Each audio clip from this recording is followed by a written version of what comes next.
جیسے اس نے صباحت کو دیکھا کھڑا ہو گیا اور سلام کرنے لگا۔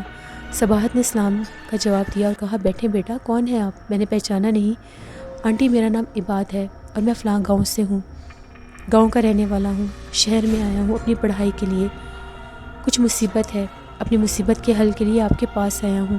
بیٹا میں سمجھی نہیں، کس مصیبت کے حل کی بات کر رہے ہیں؟ آنٹی میں نے یہاں پر پڑھائی شروع کی ہے اور میری رہائش کا مسئلہ ہے، مجھے رہنے کے لیے ایک کمرہ چاہیے، کیا آپ اپنے گھر میں ایک کمرہ مجھے کرائے پر دے سکتی ہیں؟ میں آپ کو ماہانہ 4000 روپے دوں گا۔ صباحت غصے سے کھڑی ہو گئی۔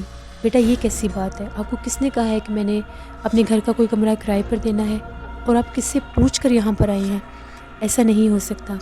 اس نے صباحت کو سمجھایا۔ اس کی آنکھوں میں بہت زیادہ محبت تھی۔ صباحت اس کی آنکھیں دیکھ کر عجیب سی ہو گئی اور بیٹھ گئی، جیسے اس کے اوپر کسی چیز کا اثر ہو چکا تھا۔ عباد بولا آنٹی آپ میرا پتہ کروا لیجئے، آپ مجھے اپنے گھر کا بیرونی کمرہ دے دیں، بے شک اپنی بیٹیوں کے ساتھ بھی مشورہ کر لیں، میرے یہاں پر رہنے سے کسی کو کوئی اعتراض نہیں ہوگا۔ بیٹا میں آپ کو کیسے بتاؤں، میں خود بہت زیادہ مجبور عورت ہوں، میرے شوہر کا انتقال ہو چکا ہے، میں 3 جوان بیٹیوں کی ماں ہوں، اگر میں آپ کو اپنے گھر میں رہنے کی اجازت دے دوں گی تو لوگ کیا کہیں گے، میں لوگوں کی باتوں کا کیسے جواب دوں گی؟ عباد بولا آنٹی ان لوگوں نے آج تک آپ کو کچھ دیا ہے؟ جب آپ لوگ پریشان ہوتے ہیں کیا ان لوگوں نے کبھی سہارا دیا ہے؟ لوگوں کا تو کام ہی باتیں کرنا ہوتا ہے، آپ لوگوں کی باتوں میں کیوں آتی ہیں؟ میرے یہاں پر آنے سے آپ لوگوں کی بھی حفاظت ہو جائے گی، گھر میں ایک مرد کا ہونا ضروری ہے، وہ بات تو ٹھیک ہے لیکن وہ مرد آپ کا کوئی رشتہ دار ہونا چاہیے۔ بیٹا میں آپ کو نہیں جانتی، میں یہ نہیں کر سکتی۔ عباد نے کہا آنٹی یہ میرا ایڈریس ہے، آپ بے شک فلاں گاؤں سے میرا پتہ کروا لیں، وہاں پر میرے والدین رہتے ہیں، میرا پورا گھر ہے اور لوگ آپ کو خود بتائیں گے میں کیسا انسان ہوں، میں بہت امید لے کر آیا ہوں، مجھے مجبور مت کیجیے کہ میں آپ کی منتیں کرنے لگ جاؤں، میری التجا ہے، میری مدد کیجیے، میں آپ لوگوں کا بہت خیال رکھوں گا، کسی کو بھی آپ سے اعتراض نہیں ہوگا، آپ اپنی بیٹیوں سے مشورہ کر لیں، میں کل دوبارہ آؤں گا۔ حجاب نے جیسے ہی اس کی بات سنی، حجاب کو سمجھ نہیں آ رہی تھی کہ وہ کیا کرے، نہ چاہتے ہوئے بھی عباد کے سارے الفاظ صباحت کے دل پر اثر کر چکے تھے۔ تبھی صباحت نے کہا ٹھیک ہے میں اپنی بیٹیوں سے مشورہ کر لوں۔ عباد نے کہا جی آنٹی اب میں چلتا ہوں، میں کل پھر حاضر ہوں گا آپ کی خدمت میں، پلیز مجھے انکار مت کیجیے گا، مجھے بہت زیادہ امید ہے کہ آپ مجھے اپنے گھر میں رہنے کی اجازت دے دیں گی، میں اب چلتا ہوں۔ یہ بات کہہ کر عباد وہاں سے چلا گیا۔ صباحت نے کہا رکو بیٹا، تم پہلی دفعہ ہمارے گھر آئے ہو، بیٹھو میں تمہارے لیے چائے بنا کر لاتی ہوں۔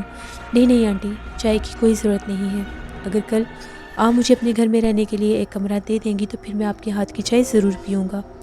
نہ جانے صباحت کو اس کو دیکھ کر عجیب سا اعتماد سا ہونے لگ گیا، اس کے الفاظ میں ایسی کشش تھی، اس کی آنکھوں میں کوئی ایسی بات تھی کہ صباحت چاہ کر بھی انکار نہیں کر سکی، اور اس کے دل میں یہ بات گھر کر گئی کہ کیوں نہ میں عباد کو اپنے گھر میں رہنے کی اجازت دے دوں۔ اگلی ایپیسوڈ میں آپ لوگ دیکھیں گے کیا صباحت کی بیٹیاں اس بات پر رضامند ہو جائیں گی کہ ان کے گھر میں کوئی غیر اس طرح سے آ کر رہنا شروع کر دے، اور کیا عباد وہی آصیب ہے جو انسانی روپ لے کر حجاب کے گھر میں آیا ہے اور وہاں پر رہنا چاہتا ہے؟ یہ سب کچھ جاننے کے لیے آپ لوگوں کو دیکھنی پڑے گی کھجور کے درخت کی اگلی ایپیسوڈ، جو میں کل لے کر آؤں گی۔ اپنا فیڈ بیک مجھے ضرور دیں۔ جن لوگوں نے ابھی تک ہارر اردو سینٹر کو سبسکرائب نہیں کیا میرے چینل کو سبسکرائب کریں، میرے چینل پر آپ لوگوں کے لیے بہت بہترین ناولز ایسے ہی میں لاتی رہوں گی۔ اپنا بہت سا خیال رکھیے گا، اپنی ڈھیروں دعا میں مجھے میری فیملی کو ضرور یاد رکھیے گا۔ Thank you for watching, stay blessed, اللہ نگہبان۔